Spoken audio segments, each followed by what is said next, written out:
So you guys have been a client of ours for I guess like a little over a year now. We've had a great time talking to you guys and getting to know y'all. And I heard y'all on Growing Green, and it was a pretty good episode, other than your crappy audio. But you got that fixed this time, so I figured I'd have you guys on the show because it's always fun talking to you guys. Our meetings usually go. We usually do like a 45-minute meeting, but ours usually go like over that because we have such a fun time talking to you guys. Yeah. And you're up there in Washington, right? Yep. Cool. So I wanted to start this off with like a little bit of how you guys got started in lawn care. I know I've heard a little bit about it, but I don't think I've got too deep on it. And, you guys run it together. So tell me a little bit about your backstory, how you got started working together. So basically we met doing just pizza. We were both working at a pizza place. My stepdad owns a business, so I've always kind of been exposed to business. So I knew I wanted to do something, but I didn't really know what, and I didn't really know if I wanted to do it by myself. And then I ended up meeting her while we were there. We worked there for a while. We both ended up basically like we were dating off and on a couple times, and then we went to our own. I left that job, went to water damage restoration. We ended up getting back together. She worked real estate, but then we both hated our jobs really, so had to go for something, and I wanted to do something for myself. So, and then when I was in real estate, it was kind of one of the main thing I started noticing was people would be like, the lawn is awful. They must not care about the inside of the house. I don't even want to go see the rest of it. I'm done. We can just leave. Like, I already see what I need to know. And I grew up in Montana, so, I mean, not that that really means anything, but I grew up in Montana. My dad kind of raised me with just, like, work hard and you're going to be good. And I was always weeding and mowing the lawn and doing all sorts of stuff outside. And, yeah, I mean, it was really just one day we were washing our cars and talking about business like we had many times before. And for some reason, he said lawn care. And for that day, it kind of was just like, yep, that's it. That's the one I want to do. That sounds like something I could get into pretty good. And what year was this? 2022. Yeah. 2022. Okay. So you're coming up on your third year now. And it's been fun watching half your journey at least. Yeah. Was it kind of what you expected when you started getting into it, or has it kind of been a shock? Well, I mean, I feel like nobody really knows how much work goes into a business until you have it. Yeah. But I mean, there's so many things you don't know until you start doing it. And I mean, we learn that every day. There's more and more things that I don't know. So yeah, there's definitely a lot that I didn't expect. Yeah, and working outside in the rain and the super hot sucks. But it's also really fun. Come start a lawn care company in Florida and tell me how I feel.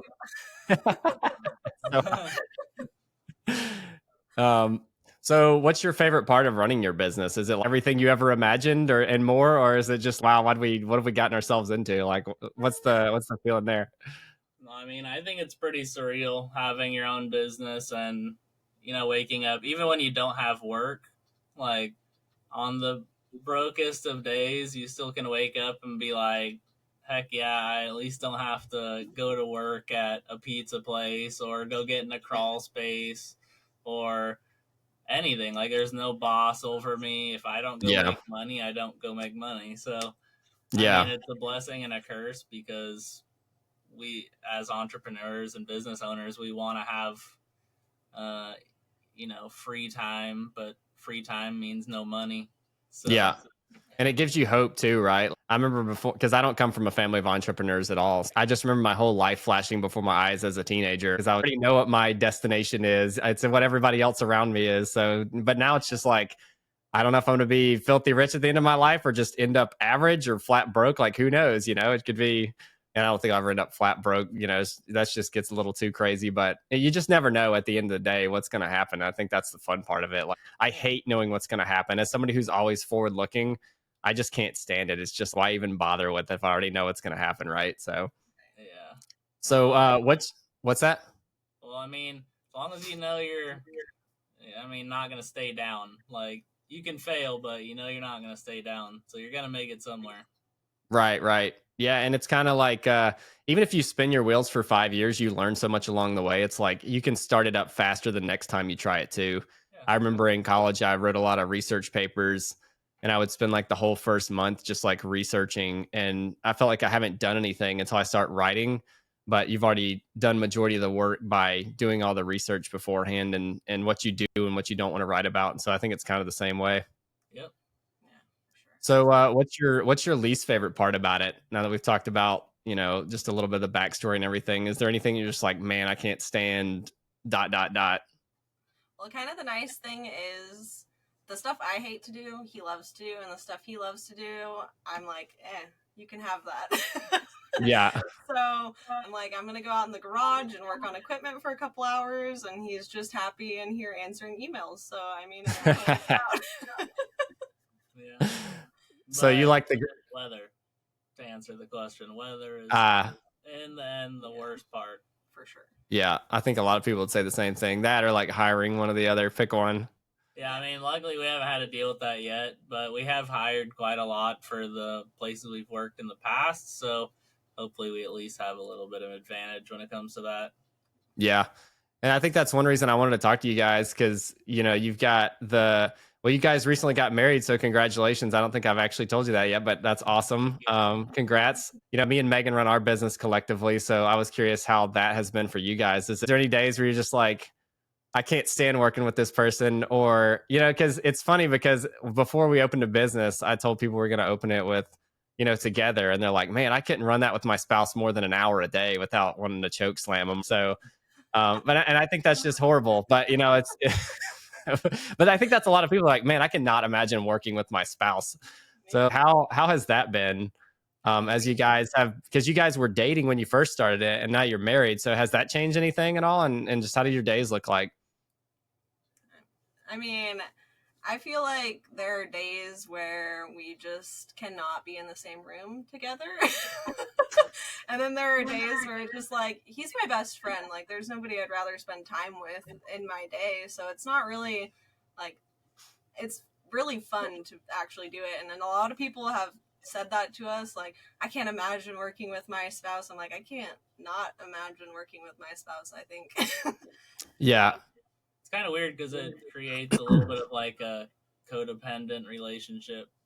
Yeah. Really, because she's for literally real. my only friend and the only person I spend time with. And other than that, it's like I have one good friend, and that's literally it. Yeah. Yeah. No, I can kind of relate to that, honestly. And the codependency is kind of funny because usually you have one or the other making the money, but now it's just like, well, I can't run this without him or her, So it's just, we're either living together or dying together, like one or the other. That's great. So, you guys, we talked about this a little bit in the beginning. How did you navigate your whole rebranding process? Because when we onboarded you, you were Rymac, and now you're Lucky Duck. So what was the thought process behind that? I know a lot of people have talked about that, because you'll have somebody that starts the business off with their name naturally, and then they hear from everybody like, don't start the business with your name. And by the time you're in year 1 or 2, you're wanting to switch gears. So I think this is a conversation a lot of people are actually curious about. So what was the thought process behind that, and how did you navigate it? Okay, so our thought process was, we talked to a rebranding guy who I got in contact with due to another guy in lawn care who is in our area, and I met via Lawn Site forum. So I met him. He got us in contact with this rebrand guy. I honestly don't remember even why we got in contact, because I don't even know if we wanted to rebrand at that point. But we were just wanting to like revamp our current brand, I think. Or like we were talking about going, like we wanted to do like the home service brand. So yeah, like an umbrella company. But it's also, yeah, I mean, I think that's why we started talking to him. But yeah, we started talking to this guy, and he's done rebrands for like really big lawn care companies, I guess, like not really big, but multi-million-dollar companies. So he's relatively successful.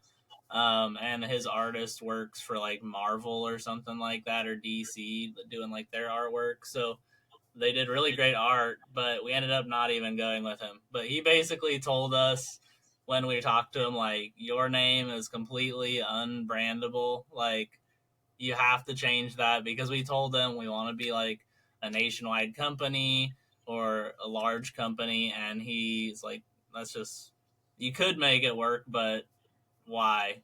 Because it's just going to be so much more work, like an uphill battle, basically. So, we changed to Lucky Duck, which was my mom's idea. We just were spitballing names, and she threw out Lucky Duck. Well, we sent the guy like a list of 5 or 10 names of like what we came up with, and he was like, "That Lucky Duck, that's the one. That one is like super out of the box." Mm-hmm. Yeah, so we just took his knowledge and went with that. And I mean, we had my friend who we met at pizza do our artwork. So like all of our artwork and all of our text and our whole truck wrap was all drawn by a guy that works with us or used to work with us at pizza. Mm. So I've been trying to, get all my friends around me to have their own businesses Yeah, that yeah, I can help them with. So yeah. that's You're one trying to of get them out of the them. matrix. Yeah. Yeah. So he's done a couple rebrands now for people, which is cool. Okay. So have you had like any success stories with it? As have you got a lot of compliments? I know I like it when I saw it. Like it really pops. For anybody that can't see it, it's like a really bright blue. And I don't know, you just really notice it going around town relative to your old branding. So have you had many conversations with people about it? Yeah. I mean, you probably can't really see it, but the back says quack quack. Yeah, yeah, it's really brandable. So like people will just stop us and they'll be like, what does the back of your shirt even mean? And then they see the front and they're like, oh, Lucky Duck Lawn Care, that makes sense. Yeah. Like quack quack, what is that for? Yeah. Yeah, lawn care, of course. And it's a super fun brand to work with. I mean, we kind of went a completely different direction. Well, not completely different, but instead of just doing lawn service, we kind of switched to being a pet and eco-friendly company. So we only Mhm. apply pet and eco-friendly products to like the grass and beds and stuff. So it's Mhm. been really fun to find new products that are compliant with that. And people love our brand. Like, it's just like we're driving down the road and we just hear somebody yelling, "Lucky Duck," just off the side of the road. We've had people want to buy hoodies, so it's been really nice, as the Yeah. other brand was, nobody knew what that meant. Yeah, people want our merch, which is kind of weird because we're not prepared Yeah, for that. that's funny. So, is there like a lot of pet ownership in your area? Do you feel like you're going to be able to build real good route density off of that strategy, or like? Oh yeah. There's a lot of pet owners here, and we definitely have more of like, I don't know, an eco-conscious group of people around us. So Mhm. they're definitely like, the Tesla driver type people in this Yeah. area. So Mhm. definitely will have more success than probably someone in like middle of Texas, I would imagine. Right, Just right. Yeah, that makes kind of off sense. the top of my head. But Yeah. I think it's a pretty good niche for our area. We're actually going to be going to a dog park near us, and they're having like a business fair event thing for businesses in the area. So we're going to be able to go set up a little booth at the dog park, Mm. and that's kind of like our target audience. So it's kind of perfect. Nice.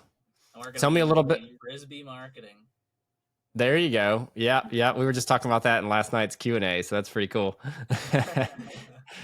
Tell me a little bit about your ambitions. I know you talked about a little bit of this on Growing Greens podcast, and you just mentioned that you wanted to have Lucky Duck be kind of a home service company. So tell me a little bit about your ambition, like what you're trying to get to in terms of your end goal, and then your path to get there.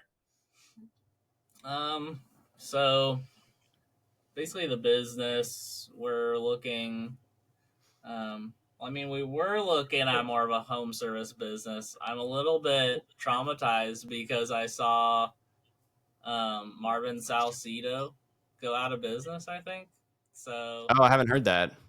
yeah, I followed him on Instagram, and I just happened to look, and he like shut down or something. And that's Oh, kind of geez. it's kind of sad because I was like looking up to him as like, dang, he has a sick business. It's all service business kind of encapsulated, but I don't know. it makes me think that maybe it's a little bit naive and you spread yourself a little thin. So either go at it a little bit slower than Exactly. Yeah. probably just need to He take it a little bit probably, slower. I need to look into it. He probably tried to grow too fast or over leveraged himself or something. But I mean, I don't, if as long as you had each category, really solidified before you moved into another category, I don't know why it would fail, but Yeah. But that's kind of like the goal. Yeah, and I mean that's where we're at right now. We're really just trying to get down the lawn care, and we're doing weed applications and fertilizer applications now. So Mhm.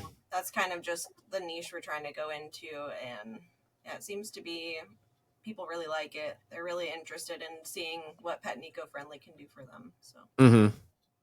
And I And do what's kind of the end have goal? business owner disease of like I kind of want to do a whole bunch of things. So that's kind of where the home service thing comes in. But truthfully, when I think about it harder, like we kind of need to go more into the niche of pet and eco-friendly and roofing.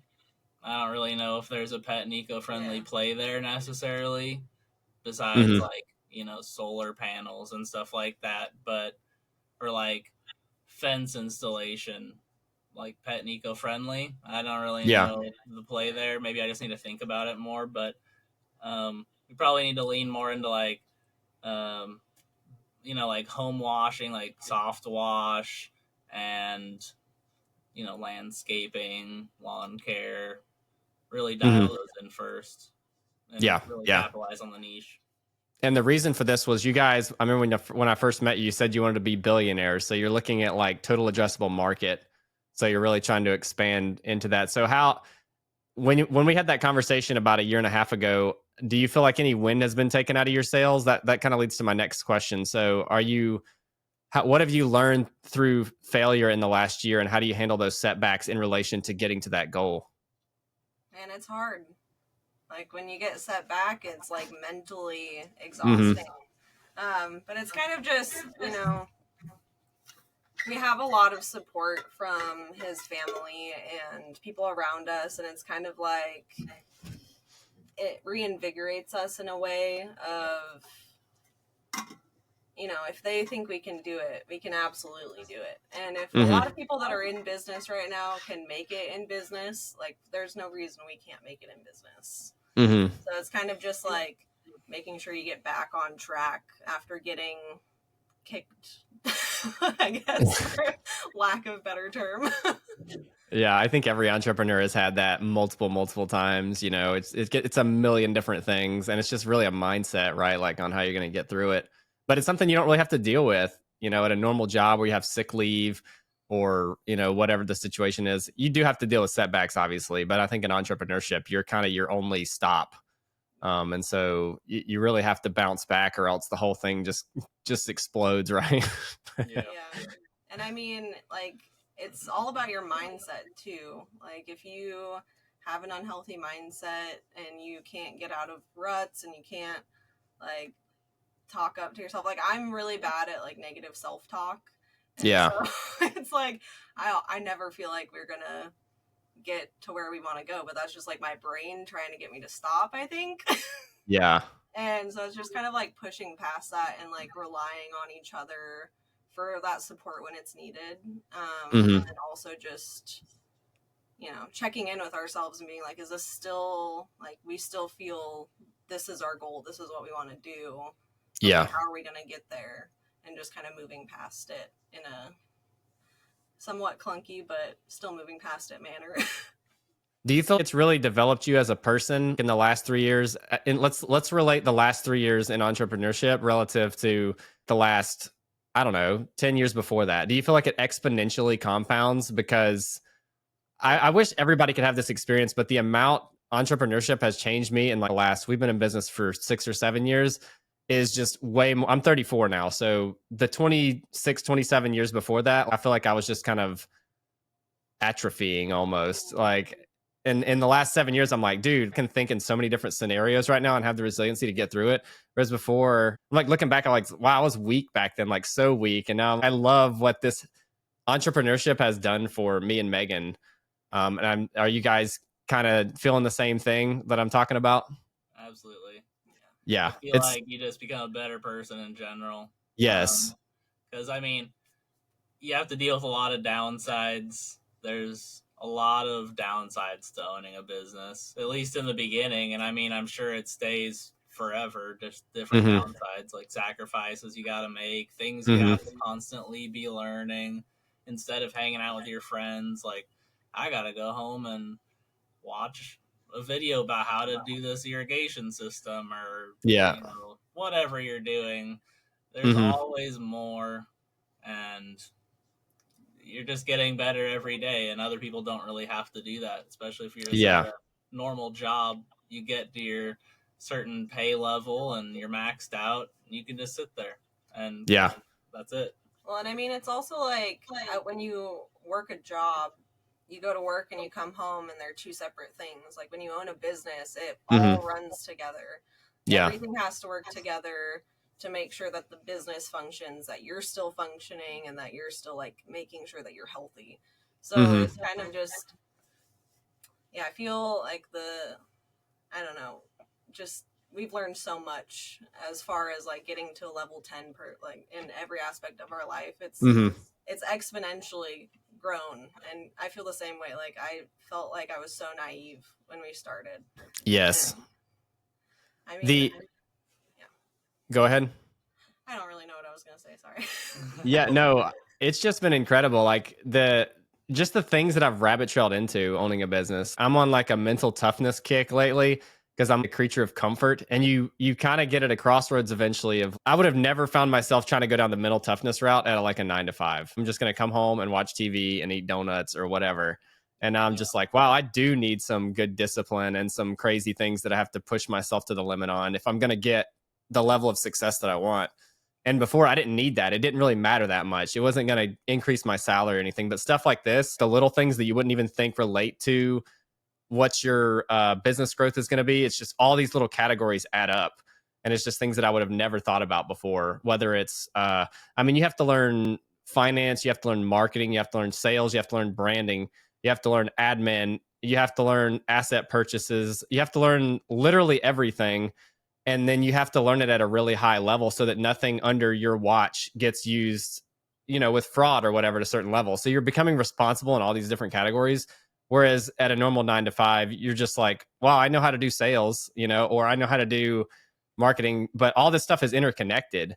And how it affects your kids and your spouse and your relationships with others. I don't know. It's just been quite the experience. And I never want to have a bunch of stuff happen under my thumb that could lead to just things that I wouldn't approve of. And so I have to be top notch at every category so it doesn't go by the wayside. Yeah, that's very true. And I mean, as far as the mental toughness part, I feel like that's great because, I mean, it's just an age of comfort. It's the comfort crisis. There's a book Mm-hmm. about it. I haven't even read it, but I know it's out there, a comfort crisis. And Yeah. I completely get it without even having to read it. It's just people would rather go home and, zone out than Mm-hmm. progress in some way. Like, if you want to go home, you can either, go to YouTube University for something useful or just watch garbage and waste hours and hours and hours. If I was left to my own devices, I would definitely play way more games and just waste my life away. But at some point, it has to be like, I'm the person that does things that other people won't do. And the reason we're going to be so successful is because we do that every day. Mm-hmm. I can totally relate to that too. I have one video game night that I play for like 3 hours on Friday or Saturday night, maybe bi-weekly. And I absolutely love it. But I hear people tell me all the time when they're playing games with me, like, you should check out this game. You should check out this game. Like, dude, I don't have time for all that. Like, I got time for like maybe one.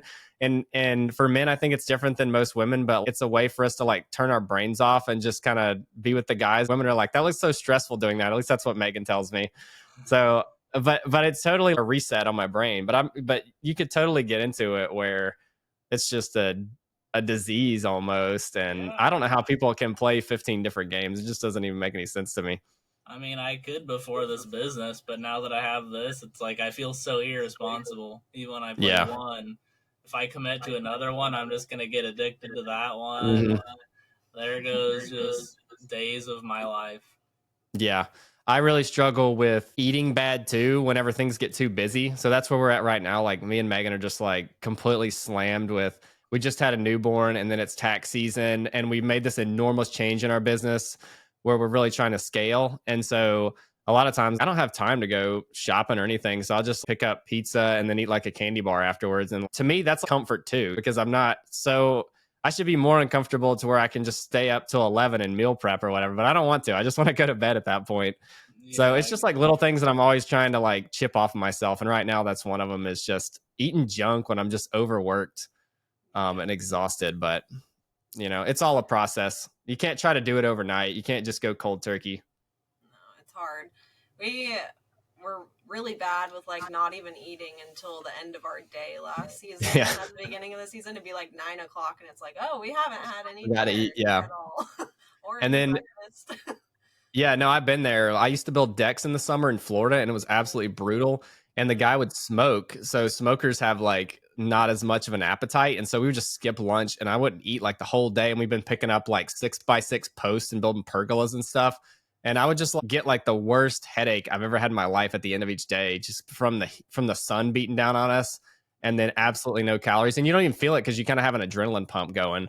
Yeah. And then I would just completely, it would just carry over to the next day, just go to bed with a headache, wake up with one. It was brutal. So I get it. Yeah. Definitely a lot of sickness last year. Yeah. Riley used to work with somebody who does like catering, and we have like a food budget for the month, and we messaged him and asked if it'd be at all possible if he could like meal prep for us within that budget, and he was able to. So now we get like meals from him for like lunch and stuff, which actually has nutrition, like vegetables and fruit and actual food. So it's been it's been a big mental change. Like last year, get really tired, really burnt out really fast, and I feel like I have a little bit more momentum when I'm working to now. Yeah. So are a lot of these things you're realizing that you need to do them better in order to get to the next level? Like I need to eat better. I need to be in better shape. I need to have better mental toughness. There's a lot of this stuff is I can't get to the next level unless I accomplish these things, like that sort of mentality. Yeah, well, it's like how do you ever expect to have an extraordinary or exponential amount of money or success or anything if you're just not ever working on yourself? You don't have the mental resiliency that it takes to have that level of success and money and like whatever in the world. You kind of have to bring your life up to where you want it to be and where you want to be in the world. So it's kind of just, it's hard. Yeah. Going to the gym is hard. Yeah. I mean, I need the energy. Like by the end of the day, if I'm not eating, I'm running way low and just not functioning as high as I should be. Mhm. So it basically costs time and I don't know, probably jobs if I'm doing like a quote or something and I'm just not as personable by the end of the day if I haven't eaten or anything. So, Yeah. you got to make sure you got some snacks in there, and that's something we never did. And if we did, Yeah. it'd be like, all right, let's go to Wendy's or something super bad for us and super expensive and overpriced for what you're getting. So, Yeah. yeah. Yeah, I'm always trying to find something like, for example, if I'm running low on energy, then I need to eat healthier. If I can't find the energy to go to the gym, I need to eat healthier. And then I need to eat healthier so that I can have the energy to make it through my day. And I don't want to look like a slob because then nobody's really going to take my advice or like try to, it's harder to gain leads when you can't even, when you don't even look the part, right? You looked very unkept. Your business must be unkept if you look unkept. So I'm always thinking about stuff like that. And then I'm thinking about the next thing that I have to do. Like I'm moving into a sales role within our company. So I bought an ice bath so I can get level to extreme discomfort all the time because I want to speak on stage and things like that. And I'm just like petrified of it.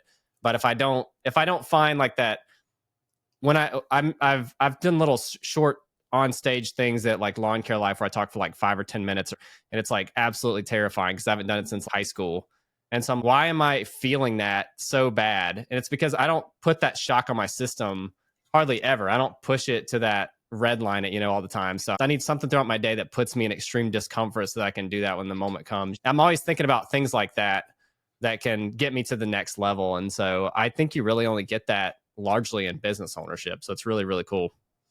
Yeah, you gotta do a lot of uncomfortable things. Yeah. I mean, there's a lot of stuff we haven't done, like first of all, I don't really do like door knocking. Like I'd rather do door hangers than door knocking, because then you gotta talk to the people,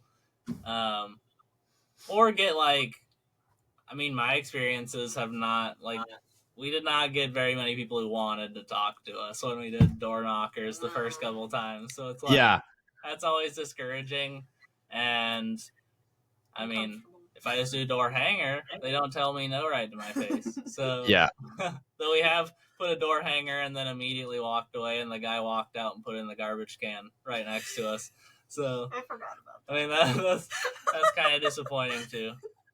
Yeah, well, we got the Frisbee strategy coming up, right? So we'll see how that goes.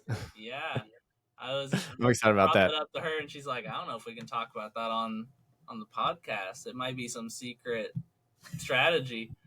Well, I'm not green industry podcast or anything like that, so we're just getting started here. Yeah. But man, the Frisbee technique, I'm trying that baby out. Oh yeah, we looked last Right. night. Right. So how do you guys, moving kind of to the next thing, how do you avoid burnout? Like we just talked about how hard it is. How do you avoid, the thing that everybody talks about? Well, last. Or are you still trying to figure it out? Yeah. That's definitely a hard topic. And the first couple of years, we only took like one day off. Well, our first year, we didn't really take any days off. Second year, we took, or second and third year, we took one day off. Yeah. Like Saturday, basically. But kind of at the end of last season, we started taking 2 days off, Saturday, Sunday. And that is a lifesaver. But it's kind of hard because you want to try and just jam in as many projects as you can. So Saturday is just super hectic most of the time for us, because we're just like Friday, Saturday projects. But it really just needs to be one project day. Yeah. I think you definitely need a day off. We're starting to... We started doing that last year. We take Sundays off. We don't do frickin' anything, nothing. The thing is, if you always work 7 days a week, you're always going to work 7 days a week. So it's like inverse profit first. If you take your profit first, you'll always have profit, like that concept. Yeah. Or if you always take your Saturday, Sunday, you'll always have Saturday, Sunday. But if you never take it, you're just never going to have it as you scale. It's just going to be part of the infrastructure. Yeah. I mean, something that would work out. Sorry, I was just trying to figure out how to do laundry even in the first 2 years. Like, how do we fit laundry into our week?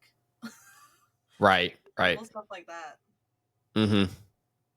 Yeah, I found with me, the way we've got through it is I think I used to chase a little bit more of just getting out of survival mode. Like it was more about just, okay, we've quit our 9 to 5.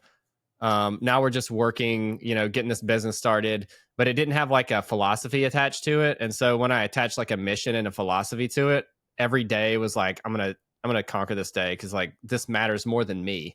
And so like when it was just all about like me and Megan, I got burnout really. Like I just didn't want to get out of bed in the morning, 'cause it was just like, well, let's just get out of the rat race so that we can get in another rat race. Yeah. But then it became more of mission based and philosophy based, and that I'll take to my grave. It's like I'll die over that. But it's like that's how I personally conquered it. So I was curious how other people did it, but yeah. I mean, I will say, like, now that we've started, so random, but now that we've started doing the pet and eco-friendly stuff, I do feel like more excited about it, because it's something you're passionate about. Yeah. I really care about that kind of stuff. And yeah. So, yeah. That's great. Yeah. I think that's the key to it, because if you're just doing it to make money or just to get out of a bad situation, you really will. It's really fluctuating day to day. It's really flighty. So that's great. I'm glad you guys found something. Yeah, nice. What's that, Riley? It's nice. I was just gonna say it is nice though, being able to kind of get out of a situation where you are. Oh yeah, for sure.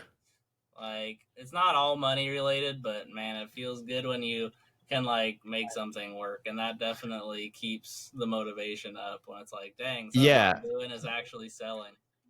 Yeah, no doubt. No, it's like a tiered system. You're getting out of survival mode, then you're making it on your own, then you don't necessarily need anybody, but then you need that next step. What's my mission in life? What am I put here to do? What's my purpose? Yeah.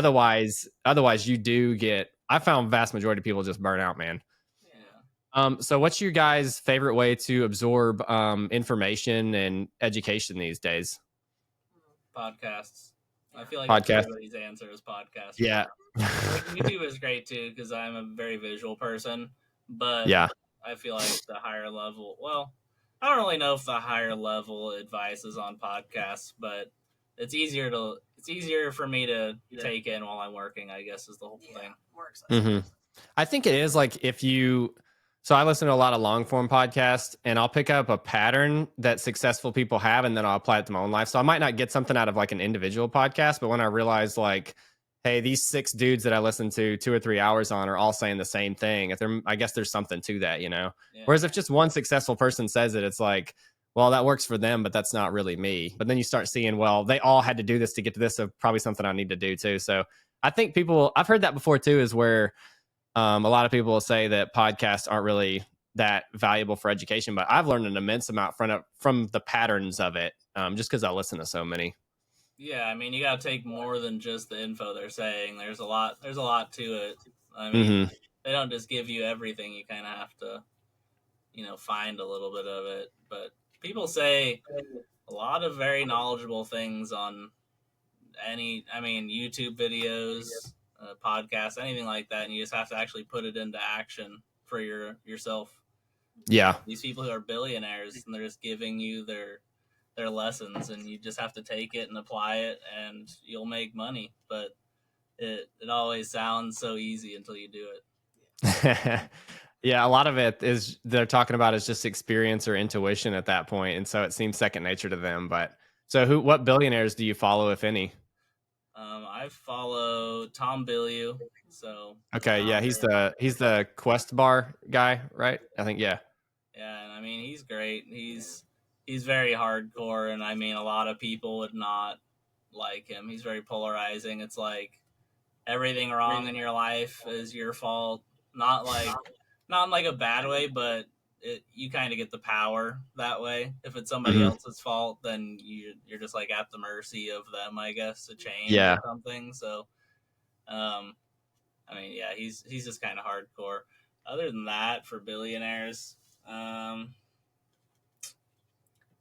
don't know. I don't think I really follow all that many. We love the impact theory. Like, that's his podcast. It's a really great podcast. He has 2 different kinds, like a mindset podcast and his regular one. The mindset one is a bit more valuable, I think, to me. But I mean, yeah, he's a really strong voice to listen to, which is nice. It's good because he doesn't sugarcoat anything. Yeah. This is what you need to hear, not like what the world wants you to hear or is telling you. Like you need to hear this to get to the next level. Yeah. That's what I like about entrepreneurship too, is I lived around a lot of people that would just tell me what I wanted to hear and not what I needed to hear for the longest time. And now, there's not much sugarcoating that goes on in this world. Yeah. I love it. I just like embrace it. I can't stand being told like soft things or like, that's what Megan is. You guys know Megan. So she's she likes to shoot directly, and sometimes it hurts, but that's why I love her. It's just awesome that she's not scared to say it, when it needs to be said. Yeah. And I mean, as long as you, just like Tom Bilyeu says, you gotta build your not your personality, but kind of your identity around not being right all the time, but being a learner. Yeah. Because if you can be a learner, nobody can hurt you. Like, if they tell you you're bad at something, you're like, okay, I'll look at that and maybe get better if I need to. But if I don't, you're wrong. And that's that. And if you were right, then thank you. You're making me better. And that's kind of how you need to look at it, because you're never going to be right all the time. You kind of start off like you know everything, and then by the time you really start searching for real wisdom, you just realize how much you don't know. And then, wow, I'm an idiot. Yeah, exactly. Yeah, me too, man. What so do you listen to? So funny enough, that's all I used to study was billionaires for, heck, I don't know, probably 5, 6 years before I got into even starting a small business because I wanted to invest rather than like start a small business. I wanted to run a hedge fund. That's all I studied for the longest time. So I can name drop quite a few, but it's all like non-influencer people. Yeah. It would be like people that just put stuff out there that get recorded by like a third party. It's like unedited raw footage, you know? Like the way I approach anything is I try to find somebody that's doing something in a category that I really respect. Like if I want to learn finance, I would learn finance from the best financier of all time, which is Warren Buffett. So I studied Buffett for years. So that's all I've learned finance from. And then just listening to other people he learned from. So I learned a little bit from his mentors, but for the most part, I learned from Buffett on finance. I'll learn theology from somebody that I think makes a lot of sense and doesn't say a lot of trite phrases and just use Bible verses out of context. So I study a lot of academics, you know, that just make sense to me rather than I don't listen to a lot of preaching, to be honest with you, Yeah. like just normal preaching. That's just kind of how I approach every category. But in terms of like billionaires, Buffett for sure, Charlie Munger, Manish Pabrai, Guy Spear, who's some other ones? There's a whole bunch of them. Sam Walton, um, Elon Musk. I read his biography, studied him quite a bit. Um, Benjamin Franklin, not necessarily a billionaire, but one of the best movers and shakers. You know, like I feel like he moved so much in his life. I studied him quite a bit. Yeah. So that's kind of the. I don't really read self-help books. I read biographies of people that I respect, and then just try to reverse engineer what they did. But yeah, I definitely follow a lot of billionaires, but I probably could name a lot more, but I can't really think off the hip too much. But yeah, a lot of hedge fund guys. Seth Klarman. You Go talked to ahead. me about a guy. I'm trying to find his podcast. It's Oh yeah, Phil Town. yeah, that's probably it, Phil Town. And he has a podcast, the Invested podcast Yeah, with his daughter, Phil Town and Danielle Town. yeah, Phil Listen Town. to He's that. Yeah, he's the most influential person in my life, probably in terms of just business. Like, I went up to meet him in Atlanta last year and got to shake his hand and tell him how much he impacted my life, and that was really cool. Yeah. I don't. He's probably his net worth's probably $1 billion. I'm not really sure. He's like right around there, but he has this 1,000-acre estate where he's got like Olympic horses and like it's just crazy. He's got this mansion on a hill. It's freaking cool. But man, he taught me so much, man. Like before I even started in small business, so I had to learn small business by basically reverse engineering what a lot of the billionaires do. But yeah, that's kind of how I learn. I kind of learn from top down. I'm really rare in the fact that I don't learn bottom up. So if I want to learn like math, I'll start at like the highest level and reverse engineer like how they do calculus or whatever the highest level is. I'm just an example. But I always hated like taking baby steps up. I can't stand stepping up the ladder. I just start at the top and then just kind of fall down it until I like find my footing. Nice. It's just that's how I always do everything. So for example, if I wanted to learn how a car works, I would start with electrons and how they flow because like you have to start it with the starter, right? So it starts with like electron flow. So I'm gonna learn chemistry and quantum mechanics before I learn like the actual memorization of the parts. Thanks. So that's just how I learn everything. It's kind of funny. Dang, what a beast. I don't even think No, there's so much I don't know. Right now I'm trying to get really deep into grass, and so I'm having to learn. I'm gonna get back on this whenever my kids are a little bit older, because right now we're in the newborn phase. But I'm trying to learn chemistry to learn grass. Like that's just how I'm learning it. So I have to learn phosphorus and potassium and the cycles of life. So that's kind of where I'm at there. That's fun. that's very cool. But yeah, anyway, my favorite billionaire to study, Warren Buffett by far. Nice. Yeah, I've done a little bit of studying on him. Watched a couple videos, podcasts, all that stuff. Mm-hmm. All right, last question.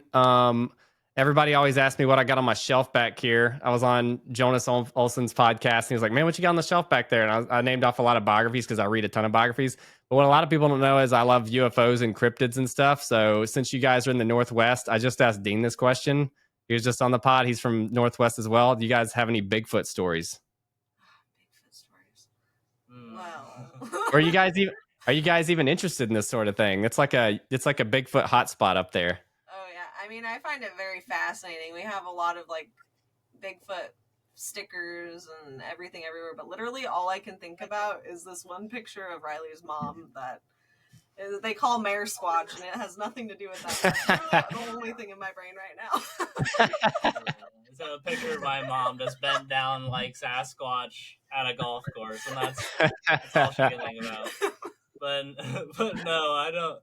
I'm not really into that all that much. I keep waiting.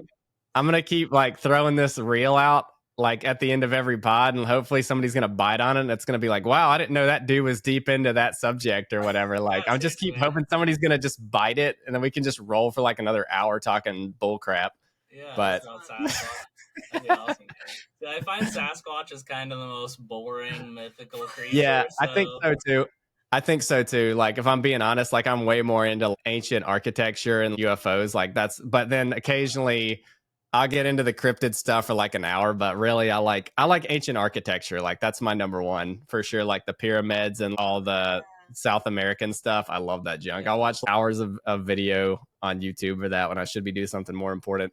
I mean, they're crazy. They all have like the gold tops on them that are, I don't know. Yeah, built over a pool of mercury. Yeah, it's wild stuff. What about the Roman Empire?